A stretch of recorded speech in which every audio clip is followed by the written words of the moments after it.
नमो भगवते वासुदेवाय नमः। जय माता दी। दोस्तों, आप देख रहे हैं आपका अपना YouTube चैनल व्रत त्योहार कथाएं। मैं हूं आपके साथ रिमझिम शर्मा। आज इस वीडियो में मैं आपके साथ ज्येष्ठ मास के कृष्ण पक्ष की एकादशी, जिसे हम अपरा एकादशी के नाम से जानते हैं, उसके बारे में सभी जानकारियां शेयर करने जा रही हूं। ज्येष्ठ मास में देखिए 2 एकादशी व्रत पड़ते हैं कृष्ण पक्ष में, अपरा एकादशी, और जो शुक्ल पक्ष की एकादशी होती है वो होती है साल की सबसे बड़ी एकादशी, निर्जला एकादशी। तो निर्जला एकादशी पर आगे विस्तृतता से मैं भी बहुत सारे वीडियोस आपके साथ शेयर करूंगी। आज इस वीडियो में अपरा एकादशी, जिसे हम अचला एकादशी के नाम से भी जानते हैं, इस पर सभी जानकारियां आपको प्राप्त हो जाएंगी। देखिए, इस बार जो अपरा एकादशी है वो 2 दिवसों में बीत रही है। तो गृहस्थ लोग इस दिन पूजन करेंगे भगवान श्री विष्णु का, और जो वैष्णव जन है वो किस दिन पूजा आराधना करेंगे। पूजा के लिए जो एकादशी की तिथि होती है वो जानना बहुत जरूरी होता है। तो एकादशी की तिथि कब प्रारंभ होकर कब समाप्त होगी, किस तारीख को आपको व्रत रखना है, अपरा एकादशी का महत्व क्या है, पूजा का शुभ मुहूर्त क्या है, पूजा के बाद पारण का जो समय होता है एकादशी के व्रतों में बहुत महत्व रखता है। तो पारण का शुभ मुहूर्त क्या होगा, इस एकादशी व्रत को करने के लिए किन सामग्रियों की आपको जरूरत होगी, और एक महाउपाय, ये सभी जानकारियां इस एक वीडियो में ही आपको प्राप्त हो जाएंगी। तो इन संपूर्ण जानकारियों के लिए वीडियो को अंत तक जरूर देखिए। दोस्तों, अपरा एकादशी ये ज्येष्ठ मास के जो कृष्ण पक्ष की एकादशी होती है वो होती है अपरा एकादशी। इस बार देखिए हम किस दिन धारण करें, तिथि से ये जानते हैं। देखिए 2 जून को सुबह में 5:04 पर एकादशी की तिथि प्रारंभ हो जाएगी, जो कि समाप्त होगी 3 जून को सुबह में 2:41 पर। देखिए, अब ऐसे में गृहस्थ आश्रम वाले 2 जून को अपरा एकादशी का व्रत रखेंगे, तो वहीं वैष्णव लोग 3 जून को इस बार अपरा एकादशी का व्रत धारण करेंगे। तो जो लोग 2 जून को व्रत रखेंगे उनके लिए पारण का जो शुभ मुहूर्त होगा वो नोट कीजिए। पारण हम 3 जून को सुबह 8:05 से 8:23 तक कर लेंगे। पारण के तिथि के दिन में जो हरिवासर है वो देखना बहुत जरूरी होता है। तो हरिवासर सुबह 8:05 पर समाप्त हो जाएगा। तो हरिवासर समाप्ति के बाद ही हमें पारण करना चाहिए। अब जो लोग 3 जून को अपरा एकादशी का व्रत धारण करेंगे वो 4 जून को व्रत का पारणा करेंगे। तो 4 जून को सुबह 5:41 से 8:23 तक आप पारण कर सकते हैं। सूर्योदय से पहले ही द्वादशी की तिथि समाप्त हो चुकी होगी।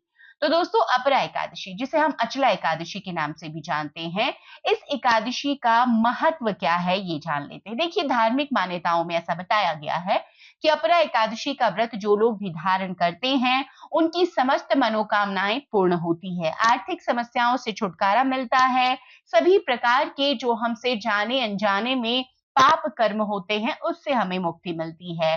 धार्मिक जो मान्यता है, जो कथाओं में वर्णित है कि पांडवों ने भी अपरा एकादशी का व्रत किया था और ऐसा करने से उनकी समस्त मनोकामनाएं पूरी हुई थी। तो अपरा एकादशी का अगर आप व्रत कर रहे हैं तो इसके लिए क्या पूजन सामग्री चाहिए ये नोट कर लीजिए जल्दी से। भगवान श्री विष्णु की आपको एक प्रतिमा या फोटो चाहिए होगी, पीले फूल चाहिए होंगे, सुपारी, पीले फल चाहिए, लौंग, इलायची रखें, धूप दीप घी जरूर रखें, पंचामृत से अभिषेक के लिए रख सकते हैं, नहीं तो गंगा जल आप रखें, तुलसी पत्र जरूरी है, अक्षत आज हम चावल का नहीं उपयोग में लाते हैं भगवान श्री विष्णु की पूजा में एकादशी की तिथि में। आपको सफेद तिल रखने चाहिए, पीले चंदन और पीली मिठाइयां। भगवान को हम सात्विक भोग ही लगाते हैं, तो आपको यहां पर यह ध्यान रखना है जो भी मिठाई आज आप भोग में अर्पित करेंगे भगवान को, एक तो सात्विक हो, और अन्न का भोग भी आज हम नहीं लगाते हैं एकादशी की तिथि में, तो कोई भी दूध या दूध से बनी हुई मिठाइयों का भोग ही हमें लगाना चाहिए। अब आज की अपरा एकादशी की पूजा विधि, सुबह देखिए हमें जल्दी उठ जाना चाहिए, ब्रह्म मुहूर्त में स्नान आदि क्रियाओं से निवृत्त हो जाएं। उसके बाद में सबसे पहले तो घर की सफाई आज जरूर करें। इसके बाद घर के मंदिर की सफाई करने के बाद में भगवान की पूजा करेंगे। आप अपने पूजन स्थल पर ही अपरा एकादशी या किसी भी एकादशी व्रत का पूजन कर सकते हैं जहां पर आपने भगवान श्री विष्णु की फोटो या मूर्ति रखी है। तो सबसे पहले शुद्ध घी का एक दीपक प्रज्वलित कर लें, उसके बाद में पूजन प्रारंभ करेंगे। तो भगवान का गंगा जल से या पंचामृत से अभिषेक कर लेंगे। आज की पूजन में जैसे मैंने बताया कि पीली चीजों को हम अर्पित करते हैं, इससे भगवान श्री विष्णु प्रसन्न होते हैं।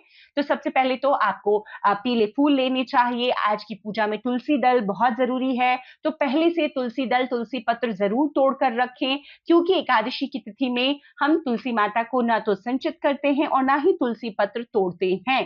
तो ये इस बात का आपको ध्यान रखना है। भगवान को पीले पुष्प अर्पित करें, पुष्पों की माला अर्पित करें। इसके बाद में आप पीले जो भी भोग अर्पित करना चाहते हैं, पीले मिठाइयों का भोग, पीले फलों का भोग, वो अर्पित करें। इसके बाद में आपको अपरा एकादशी की व्रत कथा जरूर पढ़नी या सुननी चाहिए। आपको व्रत कथा आपके अपने YouTube चैनल व्रत त्योहार कथाएं पर प्राप्त हो जाएगी। आप यहां से भी कथा सुन सकते हैं। इसके बाद में आपने व्रत कथा सुन ली है, भगवान की आरती उतारें। आज के दिन भगवान के मंत्रों का जप, ओम नमो भगवते वासुदेवाय नमः, ओम श्री हरि विष्णवे नमः, माता लक्ष्मी के मंत्रों का जप, जो करना चाहते हैं आप, भगवान श्री विष्णु के मंत्रों के जाप में ही आपको इस दिन रहना चाहिए। देखिए कई लोग तो रात्रि जागरण करते हैं, सभी के लिए संभव नहीं है, तो जब तक आप जागृत अवस्था में मतलब जागे हुए हैं तब तक आपको उनके ध्यान में रहना चाहिए, उनके नाम जप में रहना चाहिए। आज के दिन विष्णु सहस्त्र नाम का जाप करते हैं, बहुत उत्तम फलदायी होता है। गीता पाठ करते हैं, बहुत उत्तम फल प्राप्त होता है। तो इस प्रकार के कर्म आपको करनी चाहिए। तुलसी माता की आज विशेष पूजा आपको करनी चाहिए, जैसे कि जल से सिंचित नहीं करेंगे हम, लेकिन बाकी पुष्प वगैरह आप अर्पित कर सकते हैं। आज तुलसी माता के सम्मुख सुबह और शाम दोनों ही समय आप शुद्ध घी का दीपक लगाएं और उनकी परिक्रमा करें। ओम नमो भगवते वासुदेवाय नमः इस मंत्र का जाप करते हुए, इससे माता लक्ष्मी बहुत शीघ्र आप पर प्रसन्न होती हैं। तो इस प्रकार से अपरा एकादशी की यह संपूर्ण पूजन विधि हुई। आज के दिन का जो महा उपाय है, अपरा एकादशी के दिन अपने मुख्य द्वार के दोनों तरफ, मतलब कि दाहिने और बाएं दोनों ही तरफ आपको शुद्ध घी का एक एक दीपक जरूर प्रज्वलित करना चाहिए। माता लक्ष्मी से अपने घर में सुख संपत्ति बरकत की प्रार्थना करते हुए संध्या काल में ये दोनों दीपक आप प्रज्वलित करें। ये बहुत ही सुंदर उपाय है। अगर आप हर एकादशी को ऐसा करते हैं, माता लक्ष्मी श्री हरि विष्णु आप पर बहुत प्रसन्न होते हैं। एक और खास बात, इस दीपक के नीचे आप अक्षत तो रखें ही, साथ ही एक चुटकी हल्दी भी जरूर आसन स्वरूप में आपको रखना चाहिए। इस प्रकार से ये संपूर्ण जानकारी इस अपरा एकादशी व्रत से जुड़ी हुई इस एक वीडियो में आपको मैंने शेयर की है आपके साथ में। तो उम्मीद करती हूँ ये सभी जानकारियां आपके लिए, अपरा एकादशी का व्रत आप कर रहे हैं तो उपयोगी होगी। वीडियो अगर पसंद आया हो तो सबसे पहले तो लाइक कर दीजिए। चैनल पर पहली बार आए हैं, इस तरह की जानकारियां आपको भी अच्छी लगती है तो कृपया कर चैनल को सब्सक्राइब करके नोटिफिकेशन के लिए बेल आइकन प्रेस कर दें, ताकि जब भी मैं कोई वीडियो शेयर करूं उसकी नोटिफिकेशन आपको सही समय पर प्राप्त हो सके। वीडियो देखने के लिए बहुत बहुत शुक्रिया। जय श्री हरि विष्णु, जय माता लक्ष्मी।